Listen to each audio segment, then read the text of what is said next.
Good morning. Welcome to this morning service. I hope you have had a good 4th of July. We'll continue to have a good 4th of July weekend.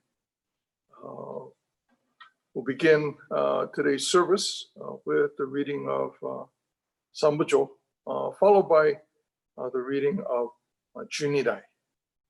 Junirai is a gata composed by one of the 7 patriarchs, Nagarjuna. He praises the virtues of Amida Buddha and expresses his deep appreciation for Amida. If you please join us then now in the reading of, again, Sambujo, followed by Junirai.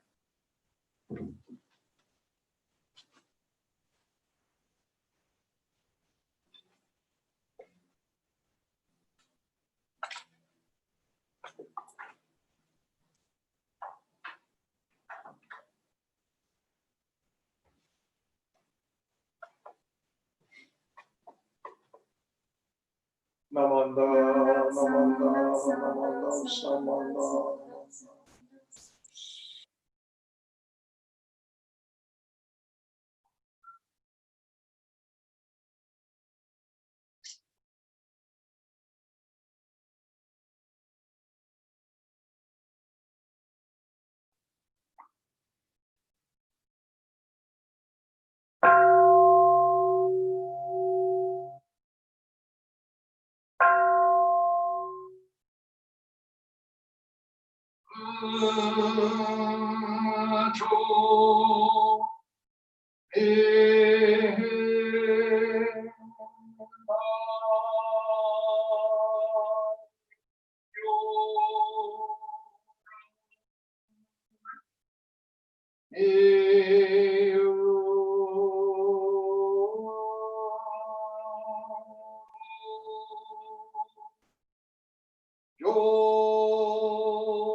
되는 조그형 아미나 생여성손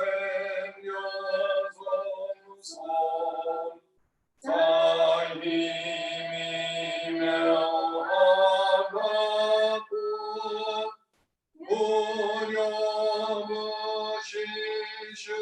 무념무시시이며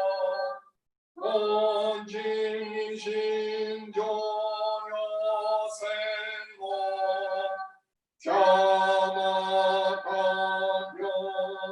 자마가병여소비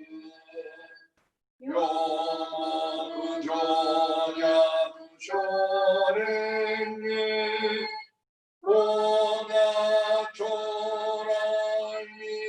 오나초라이라서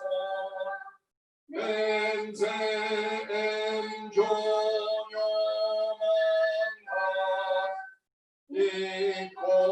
이코유녀 생기지만 조녀된 그 꽃이라 오나초라이라서 감론조말감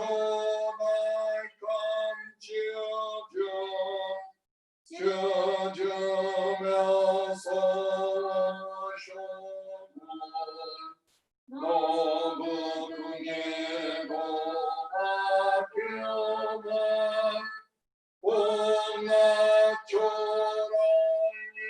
오나초라이라서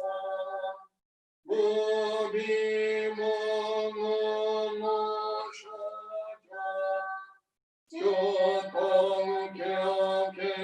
주공격해주였고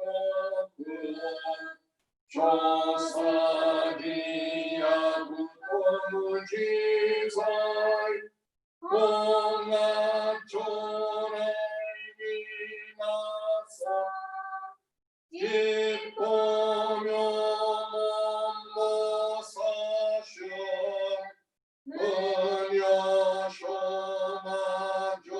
은여쇼마조상금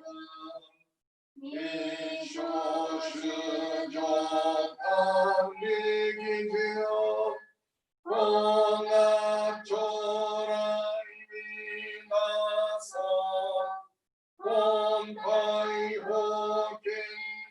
곰파이호갱지쇼게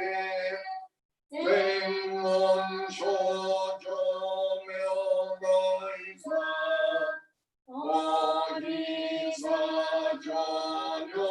어디사전여생각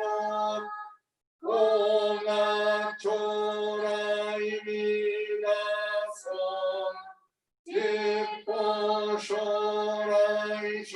기뻐쇼라이쇼것이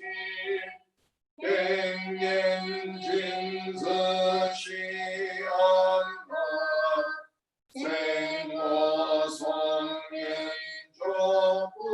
생모성인조군요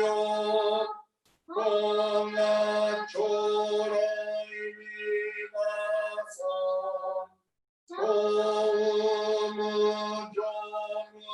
도움은정응하고 야구녀 수인나주는요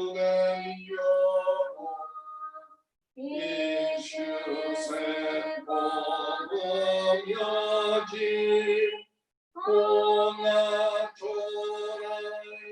공학초라이미나서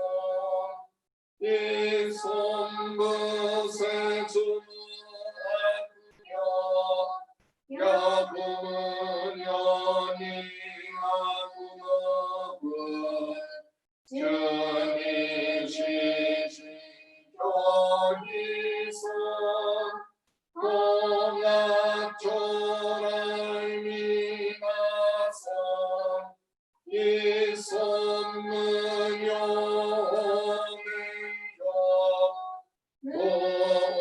오셔주 아버지시니 오조고 마이시고 날 공화초나이마서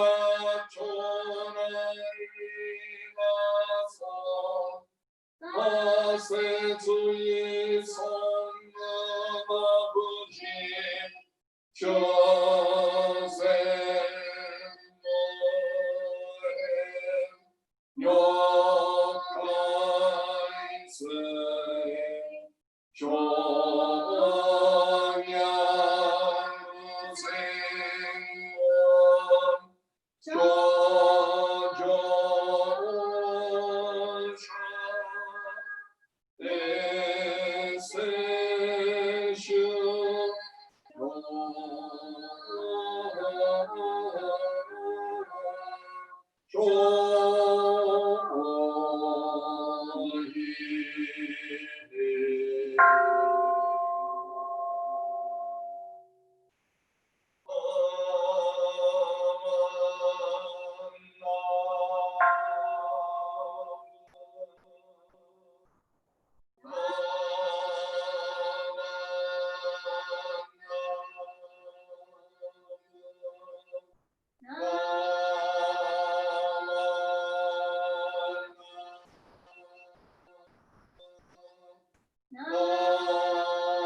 Will you please join now in the reading of the three treasures.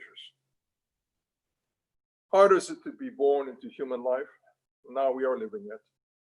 Difficult is it to hear the teachings of the Blessed One? Now we hear it. If we do not deliver ourselves in the present life, no hope is there that we shall be freed from suffering and sorrow in the ocean of birth and death.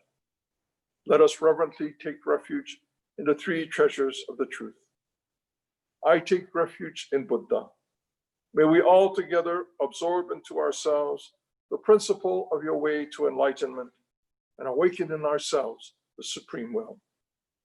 I take refuge in Dharma. May we all together be submerged in the depth of thy doctrine and gain wisdom as deep as the ocean. I take refuge in Sangha. May we all together become units in true accord in your life of harmony, in a spirit of universal brotherhood, freed from the bondage of selfishness. Even through ages of myriads of kalpas, hard is it to hear such an excellent, profound, and wonderful doctrine. Now we are able to hear and receive it. Let us thoroughly understand the true meaning of Tathagata's teaching. Please join in Gassho. Namo Amida Butsu. Namo Amida Butsu. Namo Amida Butsu.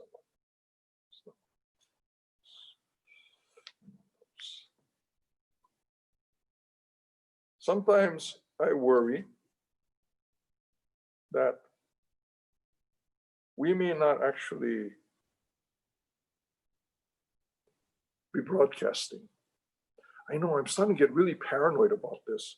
We we we we do so many things, and we expect that what we're doing is actually happening. And okay, I see myself. I can see. So I pulled out my phone here and I connected to the internet, and it looks like we are live. Unless that's last week's. No, I think this is it. Okay, so again, thank you for joining us this morning or today on this Sunday service, our regular Sunday service.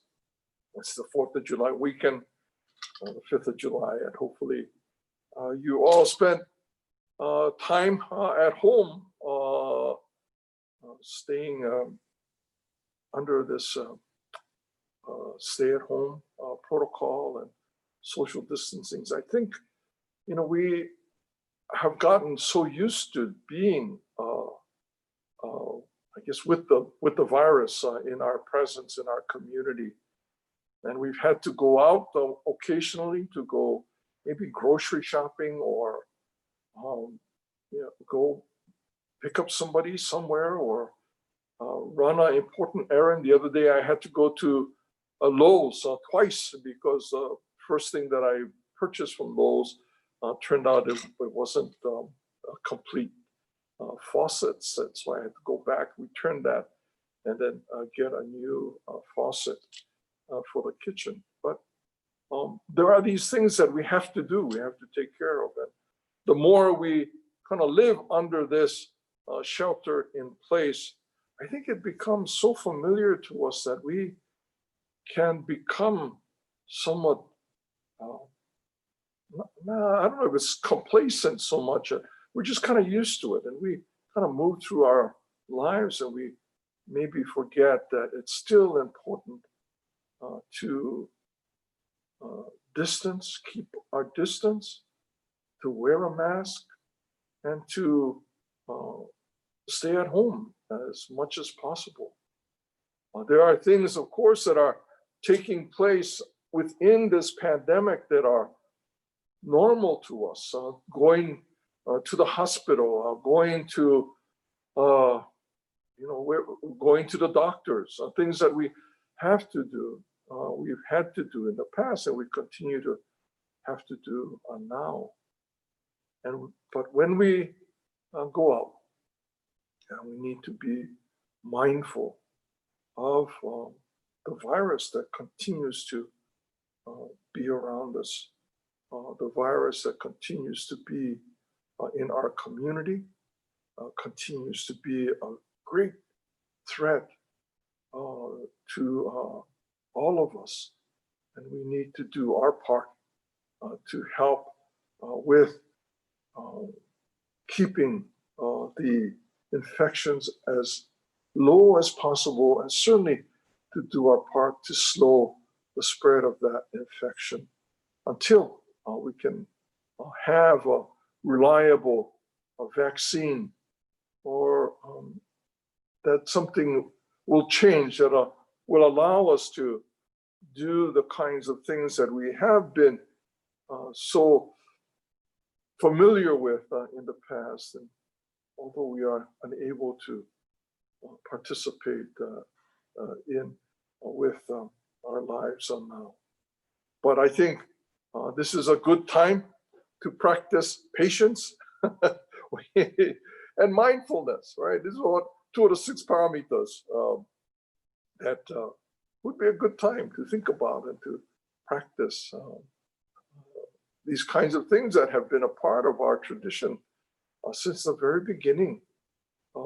Things that we can do now, practice now, that will not only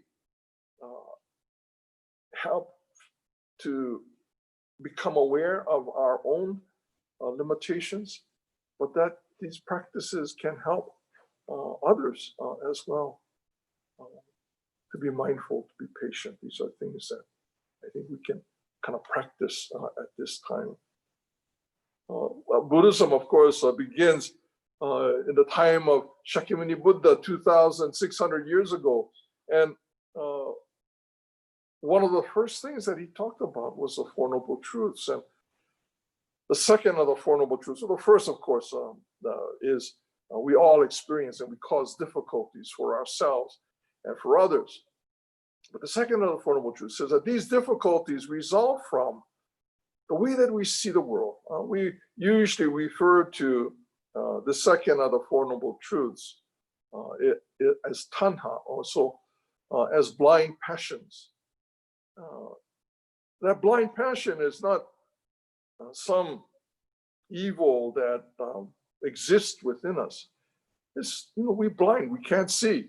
And our passion, we become passionate about how we're seeing things, and we forget to kind of look more carefully at what we're experiencing and what we're seeing. And so blind passion is things like preferences and prejudices. Our prejudices prevent us from seeing things as they are. And we see things based upon what we assume that we're seeing,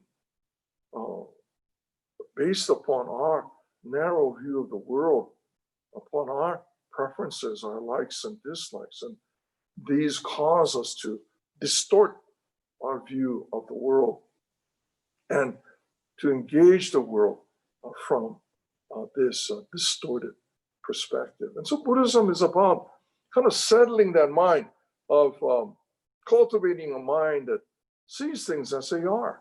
And if the first thing that we can see is our own inability to see things clearly, then that's a first step. And in Jodo Shinshu, Nishu Jinshin is made up of two parts, right? Nishu Jinshin, one is to recognize the absolute assurance of Amida Buddha, the absolute assurance of Amida Buddha. The other is to see my absolute inability to cultivate enlightenment, that I'm just unable to do that. But Amida Buddha's assurance allows me to open up, allows me to kind of begin to re-examine how I see the world, how I think about, how I interact with the world around me.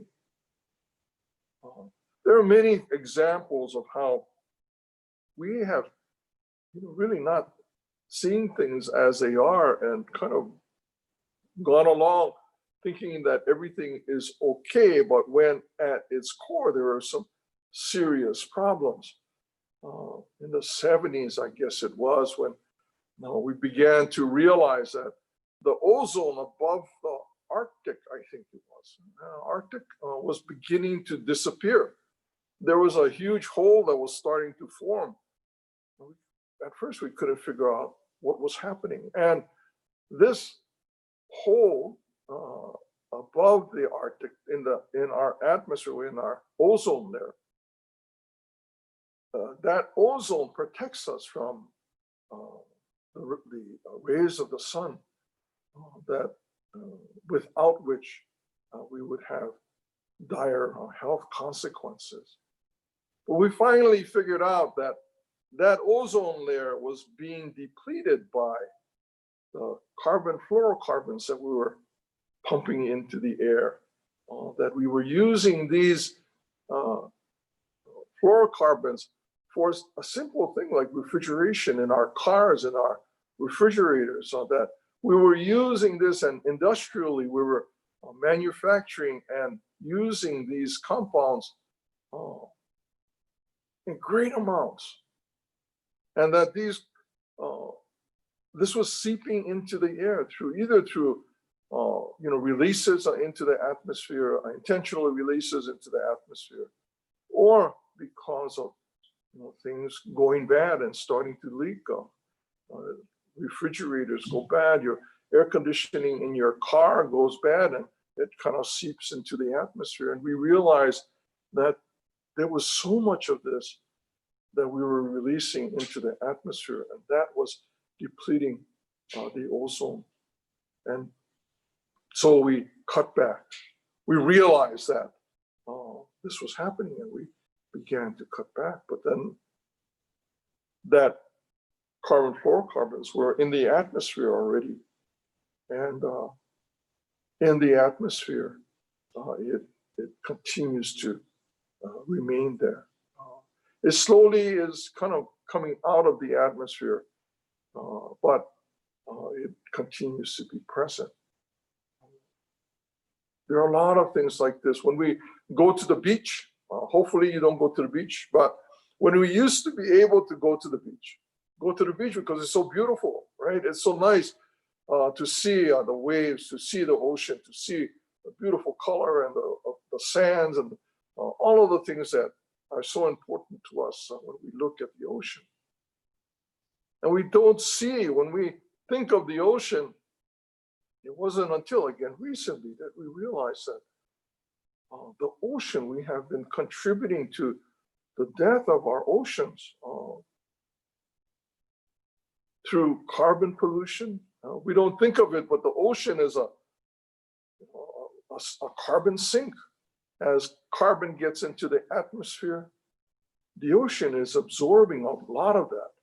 But as it's absorbing that carbon, which we've been pumping into the atmosphere for such a long time, the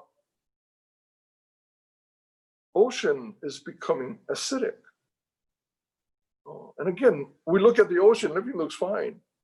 But the ocean is becoming acidic, and we can see the results of that with the death of the Great Barrier Reef near off Australia and other places where we have seen the bleaching of coral because of the acidification of our oceans. When we look at the ocean, nothing seems wrong. Nothing seems to be happening. We can see the surface. Recently, there was a large school of mola that was in the Monterey Bay. These are sunfishes, large animals that I've always enjoyed. You don't see sunfish very often because they're actually deep sea fish. They don't come to shallow waters. And there's a reason that they started to come into shallow waters, because of the Earth's warming climate that is disrupting the ocean, our oceans. We look and we see things as normal, as not being affected by our behavior, and yet at the same time, we can see that there are definite things that are happening that result from our behavior that we may not know about. But as we begin to observe, we can then begin to learn and hopefully begin to change.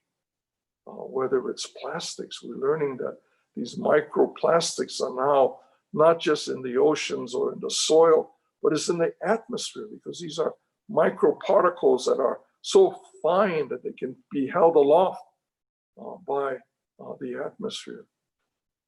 And that these microplastic particles, not really sure yet of what the effects of these particles will be on us. Things seem to be okay, and yet they're not. They're not okay. From the ocean and the sky that we are so familiar with, and we look up, today's a beautiful day here in San Jose. The sky is so clear and beautiful. I'm sure down by the water, it must be very nice. I miss traveling. I keep telling Kathy that I want to go someplace. I want to be outside somewhere, going somewhere, but again, it's just not possible. Not at this time.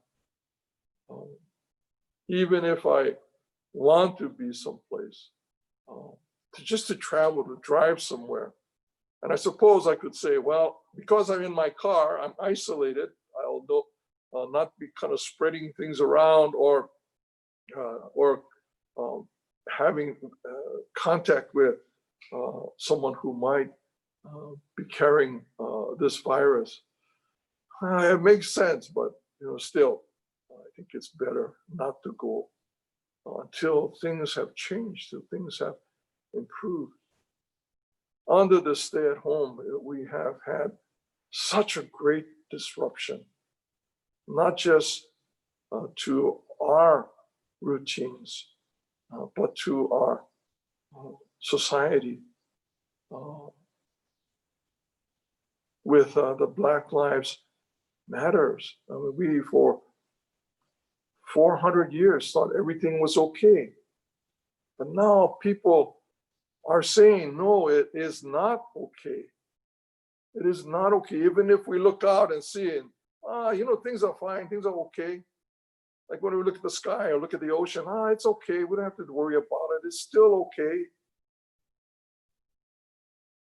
When our attention is drawn to something, Shakyamuni Buddha is telling us, pay attention.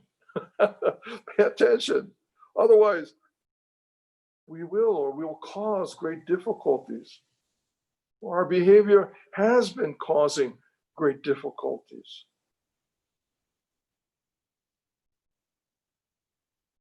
There was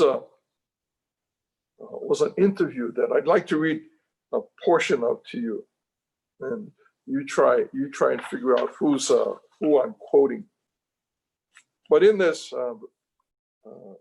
this is a written article. He says, I have known Larry Kramer, who died at 84 on May the 27th, for more than 30 years.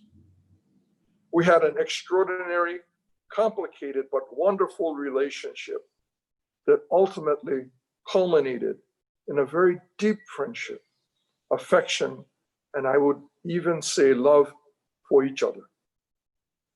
He was unique in that he totally transformed the relationship between activism and the scientific, regulatory, and government community. He realized early on in the AIDS crisis that the country as a whole, in the form of the federal government, was not paying much attention to the emerging pandemic. He became very outlandish and even abusive in the way he confronted authority because he wanted to get that attention. Sometimes it takes an individual to work towards getting our attention, to pay attention to something that needs our attention, that things are not so kind of okay, that we need to pay attention. This quote is from Dr. Anthony Fauci. It's his relationship with Larry Kramer, who in the 80s was yelling at everybody that you have to pay attention to this AIDS, HIV, which was beginning to emerge and affect only portions of our community, and yet people were not paying attention.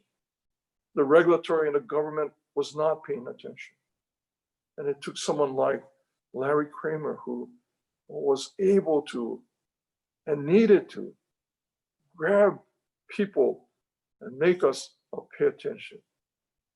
Dr. Fauci is now, of course, at the center of another pandemic.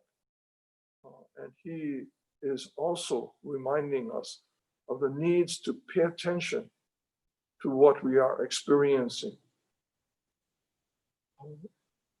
It's interesting that this relationship between, and I think this is the reason why it caught my attention, that in the beginning, the relationship between Fauci and Kramer was not a pleasant one. But Fauci decided to pay attention to Kramer, to look beyond his anger, and he sometimes said he was flamboyant, and he made a lot of noise. And over time, though, there grew between Fauci and Kramer an understanding. And that understanding became a powerful relationship. That when Dr. Fauci began to look past, and this was very early, like Fauci decided that he needed to listen, that the anger that was being expressed by Kramer came from somewhere, that there was a need to look beyond that anger and to listen to where he was speaking from. Today, whether it's the pandemic or Black Lives Matter, we need to pay attention. We need to look beyond whatever is disruptive for us, whatever is inconvenient for us, whatever is contrary, speaking against what we would feel is normal, and to pay attention, to listen. Shakyamuni Buddha began with the Four Noble Truths, sharing that with us, recognizing that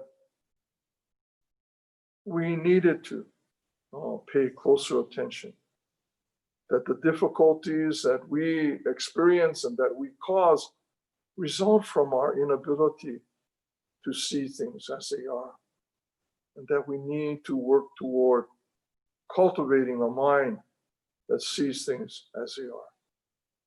In Jodo Shinshu, we recognize again how difficult that is, but the assurance of Amida Buddha allows us to look more openly at our assumptions that we make of the world around us.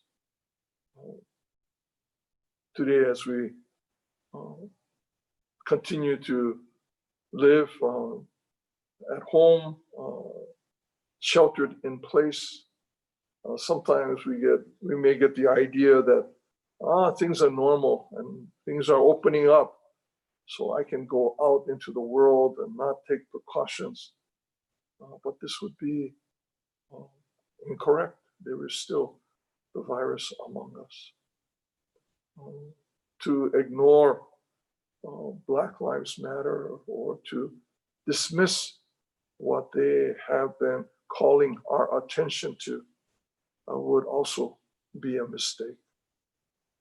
It is uncomfortable, but at the same time, it is something that if we pay attention to, if we are like Fauci in this early pandemic in the 80s, speaking with Kramer, if we can set aside the anger, the assumptions, and to listen carefully to where that anger is coming from, then perhaps we might be able to resolve those things that result in difficulties for ourselves and for others.